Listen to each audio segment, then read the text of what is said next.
kayak Hotman Paris lah gitu. Gini, kalau pengacara pro bono itu aku pernah terima. Alasannya Bisa jadi mereka ada suap menyuap. Pengacara di Indonesia ini masih bisa dipercaya nggak sih, Kak? 1, 2, 3. Halo teman-teman, selamat datang di Popopot Kekekes bersama kami kelompok 3. Jadi podcast kali ini bakal dipandu aku, Haikal. dan aku Kaila. Kal, hari ini kita ngapain sih temanya nih? Nah, jadi tema hari ini menarik banget nih, Kai. Tentang apakah penegak hukum di Indonesia masih dapat dipercaya? Wah, supaya podcast kita makin informatif dan keren, aku juga udah ngundang kakak narasumber yang keren banget nih, Kak. Boleh nggak kenalan, Kak? Boleh. Iya. Kenalan, kabar, Kak? Ayo, nama saya Fauzi. Saya pengacara, saya berkantor di Sultan Al-Fatih di daerah Kemang. Dan mungkin itu aja ya. Kalau boleh tahu, kakak udah berapa lama nih jadi pengacara? Jadi pengacara dari tahun 2015 akhir. Wah, berarti udah lama banget ya, Kai. Nah, sebelum masuk ke pertanyaan yang inti, aku mau nanya, menurut kakak sendiri pengacara itu apa sih, Kak? Pengacara itu adalah penegak hukum yang membela keadilan dari kliennya. Baik klien itu kita anggap salah atau nggak salah, kita disini mencari keadilannya secara hukum. Bukan membela karena uang gitu ya. Itu aja. Lalu kasus apa aja sih yang udah pernah kakak tanganin, Kak? Kasus aku kebanyakan ngurusin sengketa pemilu ya. Sengketa pemilu yang sidang di MK. Kayak caleg-caleg yang kalah, Oh, kayak gitu. mereka gugat ke MK, aku jadi pengacara KPU-nya gitu sebagai tergugat. Itulah. Nah, aku pernah dengar nih, Kak, kalau misalnya pengacara itu, misalnya kita nggak mampu nih nyawa pengacara, terus negara itu nyiapin pengacara ya, Kak, namanya pengacara pro bono ya. Ya. Nah, itu bedanya apa sih, Kak, sama pengacara yang biasa-biasa kayak Hotman Paris lah gitu? Gini, kalau pengacara pro bono itu tuh jenis kasusnya ya. Karena itu arti kita nggak dibayar atau secara sukarela. Dan biasanya kalau ditunjuk itu mereka rata-rata memakainya LBH, Lembaga Bantuan Hukum. Tapi pengacara bisa juga menerima itu karena mereka terketuk hatinya gitu, seperti Bang Hotman Paris, dulu ada almarhum Bang Buyung, seperti itu. Jadi bebas ya, siapa aja. Bebas siapa aja.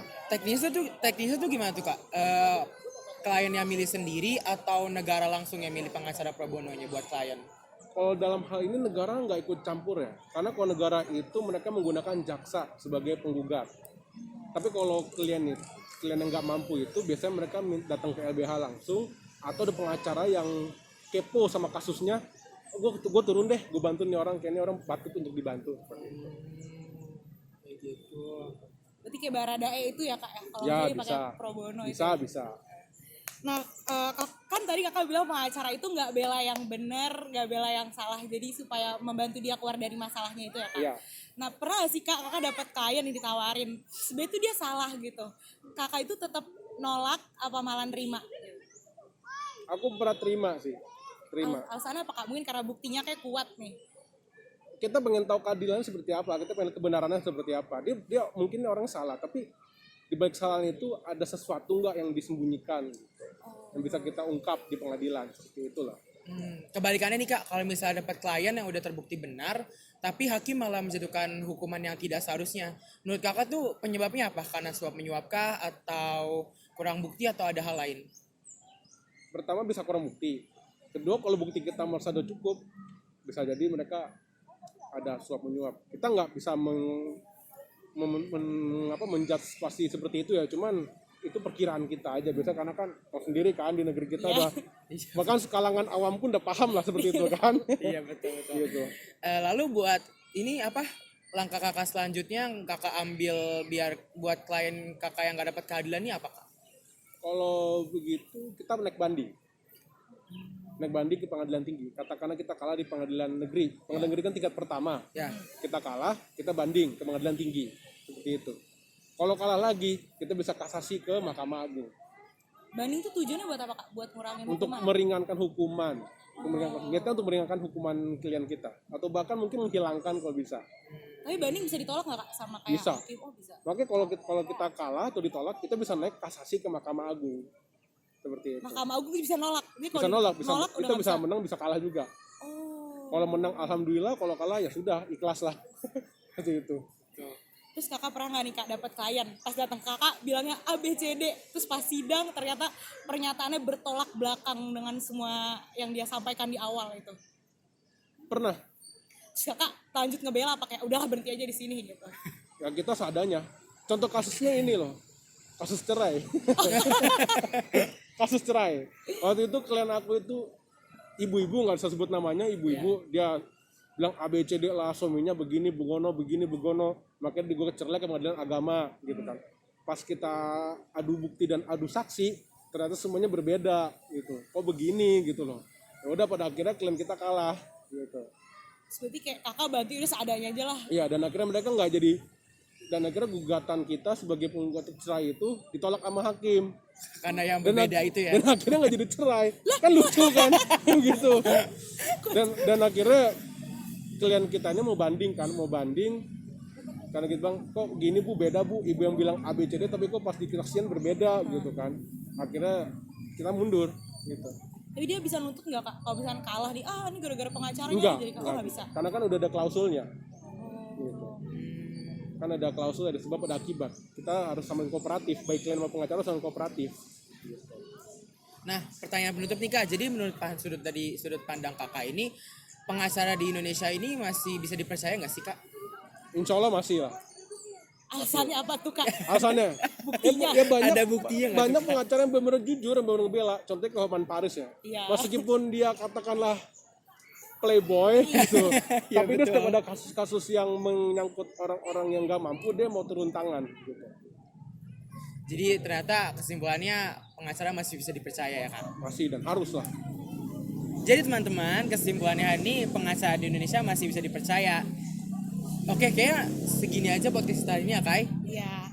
Nah, makasih banget nih Kak udah mau diundang ya Allah. Semoga Makasih, Kak. teman-teman yang nonton bisa merasa bermanfaat podcast ini. Iya, jadi sampai jumpa kembali di Popot. KKKS bersama kami kelompok 3. Dadah. Pas sidang cerai juga, tapi bukan cerai yang tadi gagal itu. Kalau ini benar-benar cerai, dia itu emang KDRT.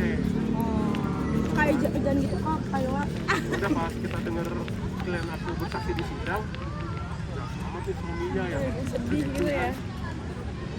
Tapi lebih banyak kasus perceraian yang ditangani nggak? Mereka pemilu sih. Oh pemilu.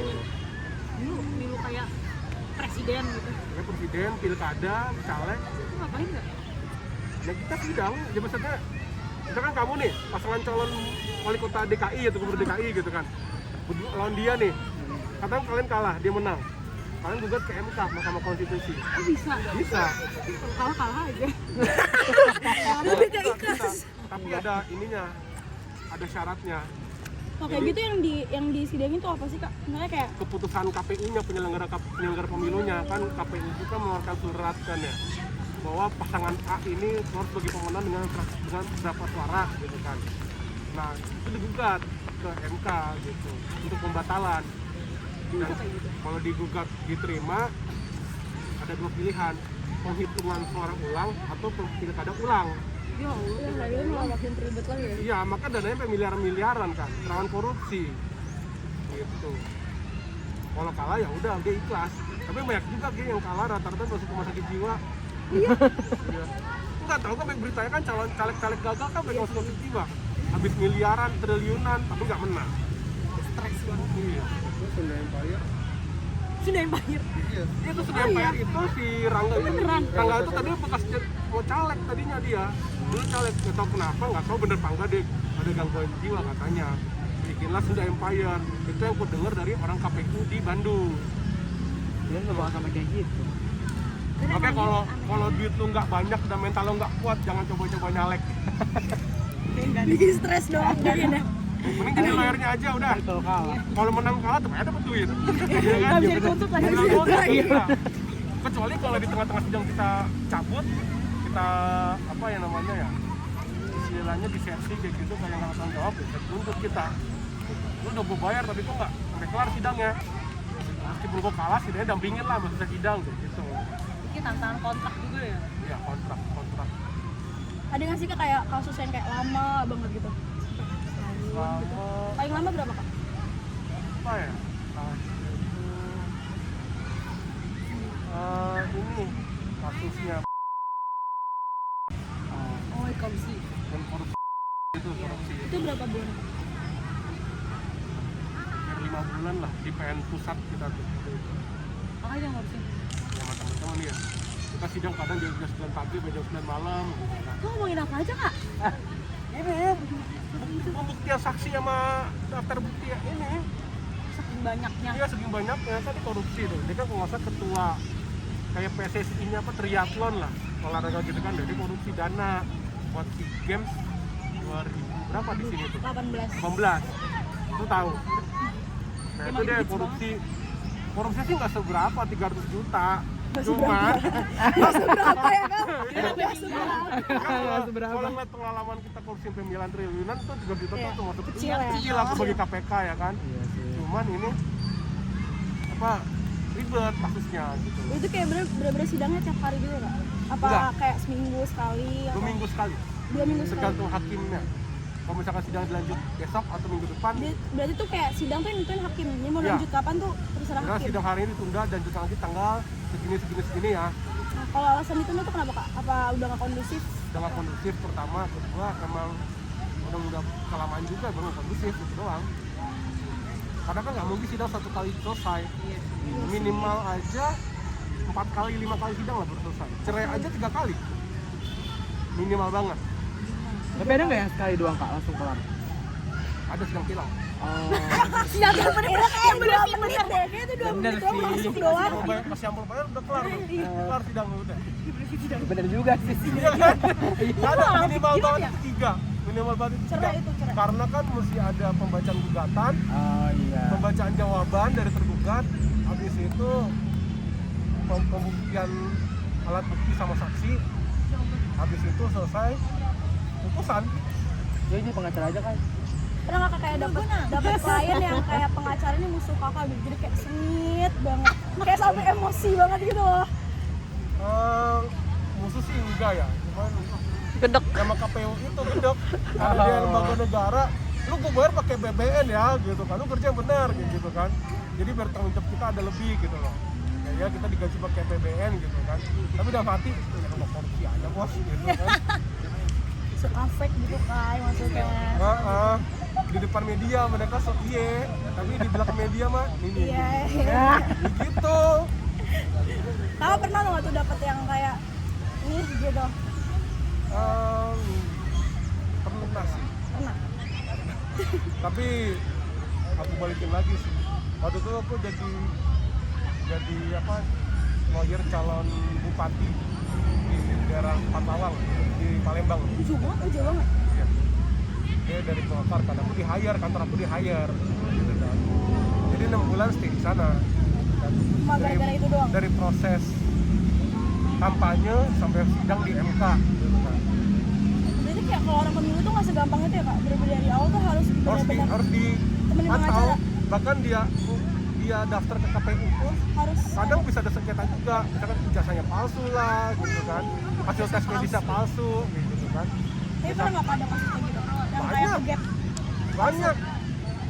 banyak Terus kayak gitu tindak lanjutnya Kak?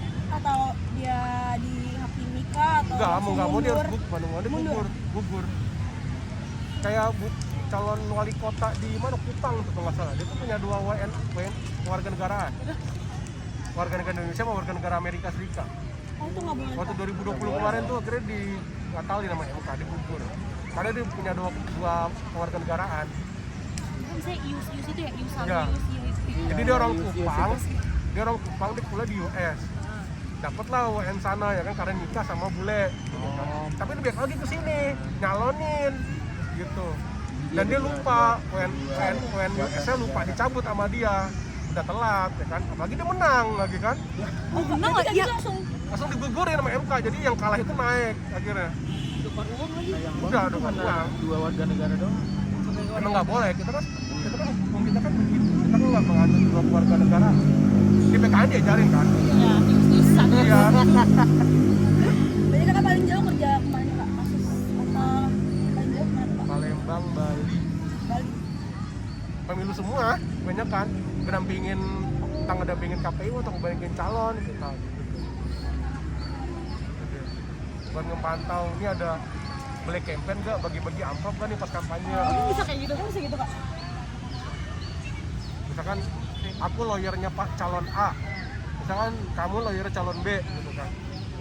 Misalkan klien kamu bagi-bagi duit nih, aku sebagai klien kamu calon B bagi-bagi duit ke kampanye.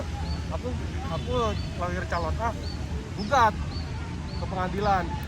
Wah nih pidana nih, kan sebagai masuk suap gitu kan. Ini. Kalau kebukti dia gugur, kalau nggak kebukti tetap lanjut. Bisa nggak kebukti karena hakimnya udah disuap. Bisa. Ya, Ya, berarti. bahkan penyelenggara KPU pun juga banyak yang berpihak, yang nggak netral banyak. Banyak kayak gitu. Kakak sendiri tuh kayak ikut lembaga atau kalau misalkan kita butuh pengacara kita langsung kontak langsung muka gitu. Kontak person sendiri bisa. Jadi Karena pengacara kan swasta, nggak terikat oleh apapun, Berarti kayak pribadi ya kak? pribadi. Jadi kita kontak tuh telepon langsung, bro, lagi sibuk nggak? Oh enggak, ini ada kasus nih, bisa bantuin nggak? Ayo, kapan ketemu gitu. Gitu. Jadi kakak padat terus ya kak? Tergantung, kalau lagi sepi-sepi, rame-rame. Karena kan pengacara itu kan nggak kayak orang kantoran.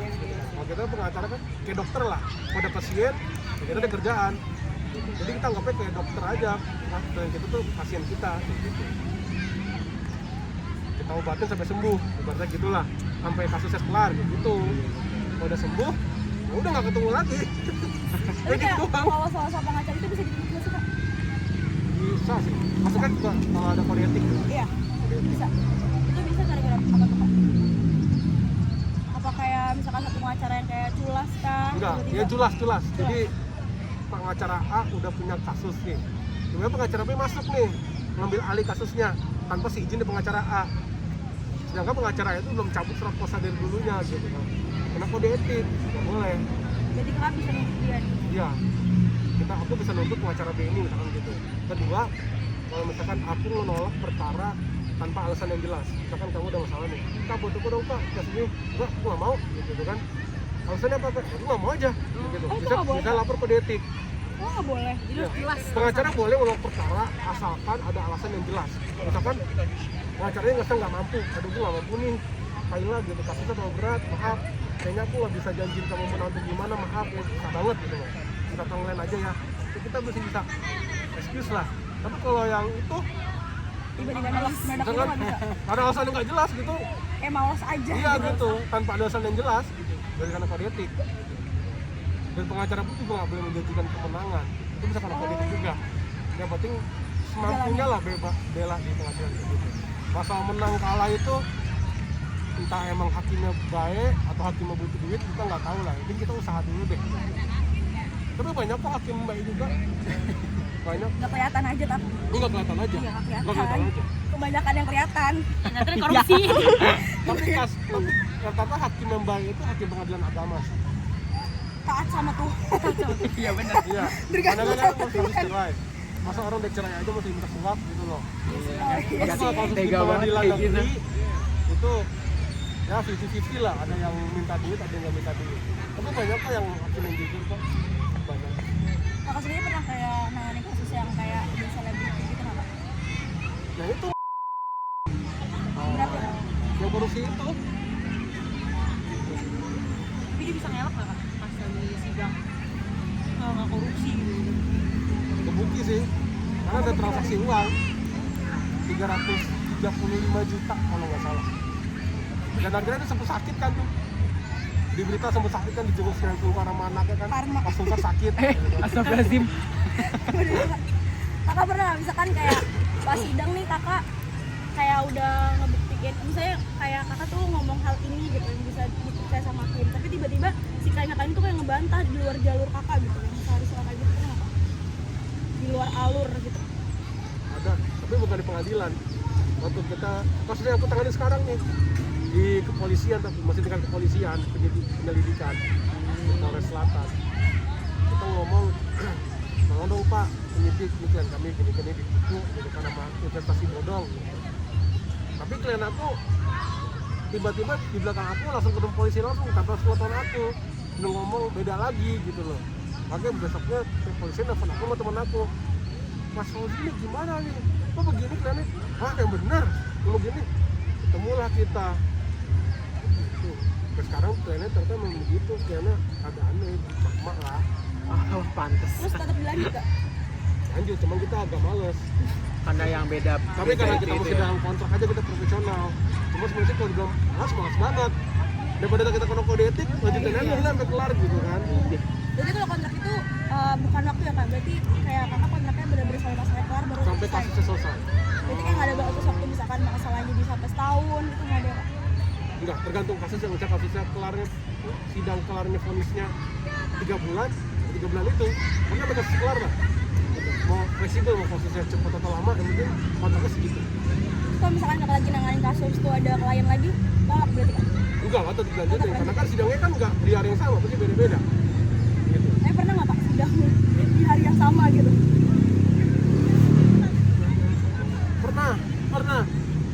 Pernah waktu itu gua sidang di PN Tangerang.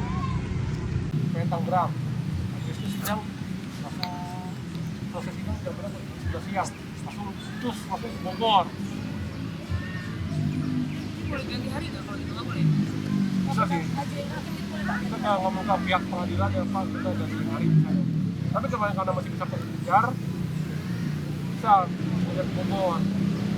Kakak sendiri pasti gak sih kak kayak meruwet banget nih satu hari kayak dua problem kita ngajuin masalah. Wow, sering. Pernah gimana mikir, tuh? gini amat dari duit ya, gitu kan. Terus gimana tuh kak cara? Ya untungnya kita kan pengajaran kita nggak sendiri kan, ada timnya kan. Oh Kita kalau bagi-bagi. pengadilan berarti berhenti nggak kak? Iya, ada timnya kan. 5 atau 6, kadang-kadang bisa 10, 20 kayak gitu. Jadi bebannya nggak dibagi ke satu pengacara doang, itu lagi rata. Cuman ada satu kasus yang bener-bener berat banget, makanya kita steam aja. Jadi bilang tadi, gini amat nyari duit ya, gitu. Capek banget. Sampai berbulan-bulan di hotel, nggak pulang. Berarti kalau misalkan kayak kakak kan bilang kalau lagi di tugas tuh juga kalau bisa pakai bulan kan. Itu berarti stay-nya tuh pakai duit pribadi. Enggak, maksudnya Oh itu termasuk sama. tiket pesawat, semuanya terjemput dari bandara ke hotel, itu yang bayar semua. Berarti dia nyawa kakak jadi pengacara berarti harus Udah full semuanya, jadi uang lawyer fee sama akomodasi dipisah. Kalau nggak digabung. Berarti kalau Kalau misalkan digabung ya, kita rugi dong. Misalkan lawyer fee, katakanlah lawyer fee-nya 100 juta. Iya. Ya kan biaya nginep 6 bulan 20 juta, potong dong 20 juta. jadi kalau misalkan kakak bertim ya semua timnya dibayarin. Dibayarin. Lepas harganya di Palembang, tiket pesawat. Ada karena yang kita nggak sanggup cuma Oh iya. cewek. Iya. Iya, rumahnya juga bagus gitu kan. Terus menang nggak tuh kak? Kalah. Terus gimana kak caranya? Oh ya udah mau gimana lagi? Emang apa sih namanya? Kalah. Jadi ikhlas. Terus aja juga bisa. Biar Tapi ya itu 2018. Tapi kemarin 2019 akhirnya dia menang. Akhirnya dia menang. Amal ibadah. 2018 kan dia kan nyalonin jadi bupati, kalah. 2019 dia caleg DPRD buat di provinsi Sumatera Selatan, menang akhirnya. Udah haluan menang, Tapi bukan kakak lagi yang gitu. nggak beda lagi. Karena dia minta aku juga, cuman aku udah hire sama KPU gitu kan. Ya, Jadi besok tahun depan nih kan masih ada KPU jadi kakak. itu mulai main ya. Oh udah. Nanti Desember udah mulai lagi. Berarti udah mulai dari sekarang ya Ya, kak? dia sekarang itu lagi bikin proposal buat tender. Karena kalau yang kita lembaga negara itu kita nggak ditelepon mereka, kita ngasih proposal buat tender. Jadi kalau ada beberapa firm ngasih tender, kita dengan biaya segini, dengan tim segini, kita akan ya kasus seperti ini. Kita dicari sama KPU, bukan pakai NTB, itu kan dia usul KPK kan. Jadi mereka gimana caranya pakai dana seminim mungkin kasusnya kelar. Tapi ada lah perintilan-perintilan kecil di balik baliknya. nggak mungkin. Iya. Gitu. Berarti kalau kayak gitu emang kita juga yang harus kerja gitu ya kak ya? Kita harus usaha buat bisa dapat Iya, karena kan lembaga negara, kita yang pepet, kita yang ngetin. Tapi kalau kasus lain kayak pribadi ke kamu gitu, kalian datang ke kantor apa gitu. Itu sih sama. Seru tau aja pengacara, capeknya dapat, Gak ada yang tapi makasih. rewardnya lumayan lah gitu. Kalau kalah debat nangis. Terus kalau cewek, Iya sih. itu gak boleh emosional kan. Gak bisa. ya tapi kadang kita harus bisa pinter jaga emosi juga sih. Iya betul. Dia tahu tuh ngomong kasar. Sama aku juga suka ngomong kasar. Boleh nggak? Enggak, cuman kalau pas di ruang sidang istighfar dulu. Iya. Oh, yang banget. Ayo bisa nahan lah. Kalau nggak meledak sendiri. Udah enggak, kalau enggak kita diusir. Iya. Kita diusir. Kayak dulu sidang apa tuh ya? Hotman, bukan Hotman Paris, Cekalikis dulu. Apa dia ngomong kasar ke pasar. Sama aku diusir. Ngomong air. Tidak. Sensor ya, sensor. Nggak direkam kan? Nama Aisyah jadi sensor juga. Yes, sensor tak sensor. Tangkap lagi. Sensor kok kita aman kok aman.